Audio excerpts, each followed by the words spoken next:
ही घटना ऐकून तुम्ही सुद्धा थक्क व्हाल. ही घटना लातूर जिल्ह्यातील अहमदपूर तालुक्यातल्या गोताळा गावातील एक गाव लहानसं, शांत, शेतकरी, मजूर, सामान्य माणूस इथं राहत होती.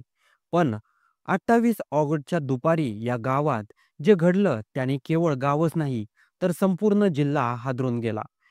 एका साध्या मेहनती शेतकऱ्याने मोबाईलच्या टॉवरवरून उडी घेत आपलं आयुष्य संपवलं आहे.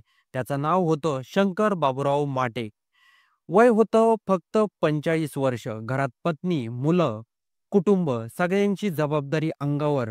पण आयुष्याचा भार, काळजी, संघर्ष इतका वाढला होता की अखेर त्याने टोकाचं पाऊल उचललं. 28 ऑगस्ट दुपारची वेळ. गोताळा गावात नेहमीप्रमाणे लोक आपापल्या कामात व्यस्त होती. कुणी शेतात, कुणी घरात, कुणी गावाच्या चौकात. अचानक कुणीतरी ओरडून सांगितलं, "अरे, शंकर टावरवर चढलाय." क्षणात सगळे धावत गेले. गावाच्या कडेवर उंच असा मोबाईलचा टॉवर होता.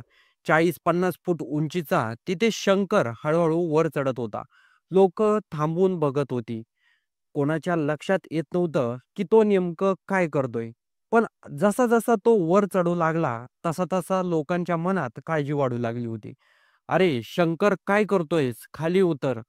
जीवाशी खेळू नकोस." गावकरी हाका मारत होते. त्याची पत्नीही धावत आली. तिने रडून हाका मारल्या, "अहो, खाली या. माझा विचार करा, मुलीचा विचार करा. असं करून काही होणार नाही." पण शंकर ऐकत नव्हता. तो टॉवरच्या टोकावर बसून होता. शेतकऱ्यांनी एकीकडं पोलिसांना कळवलं, तर दुसरीकडं त्याला शांत करण्याचा प्रयत्न केला. काहींना टॉवरवर चढून त्याला खाली आणण्याचा विचार केला. पण तो रागात म्हणाला, "कोणी जवळ आलं तर मी उडी मारीन." गावात तणावाचं वातावरण निर्माण झालं. कोणी विनवणी करत होतं, कुणी त्याला समजावण्याचा प्रयत्न करत होतं, हात जोडत होतं. पत्नी सतत रडत होती. पण काही मिनिटातच अचानक एक आवाज आला. शंकरने टॉवरवरून उडी घेतली. तो खाली जमिनीवर जोरात आदळला. क्षणात त्याच्या देहाला प्राण निघून गेला.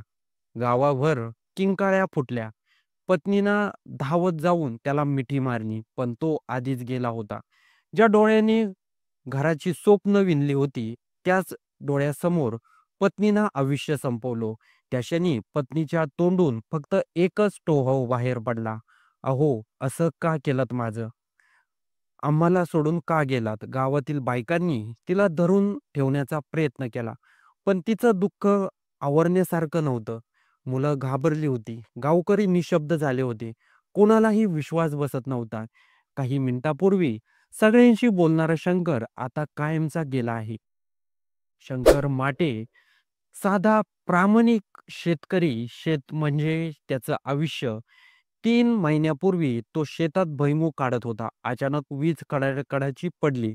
तो थोडक्यात वाचवला. लोक म्हणायची, देवाची कृपा आहे. शंकर वाचला. पण कदाचित त्या घटनेनं त्याच्या मनात काहीतरी भीती, काळजी, तणाव निर्माण केला होता. शेतात उत्पन्न कमी, खर्च खर्च जास्त होऊन बसायचा आणि उत्पन्न कमी निघायचं. कर्जाचं ओझं होतं, दैनंदिन तणाव, सगळं मिळून त्याचं मन जड झालं होतं आणि त्या जड मनानेच त्याला या टोकाचा निर्णयापर्यंत आणून ठेवलं. शंकर डिप्रेशनमध्ये गेला होता. त्यामुळेच टेन्शनमध्ये त्याने आपला जीव संपवला होता. तर मित्रांनो, या घटनेबद्दल तुमचं काही मत असेल तर कमेंट बॉक्समध्ये नक्की कळवा आणि व्हिडिओ आवडला असेल तर चॅनलला सबस्क्राईब नक्की करून द्या.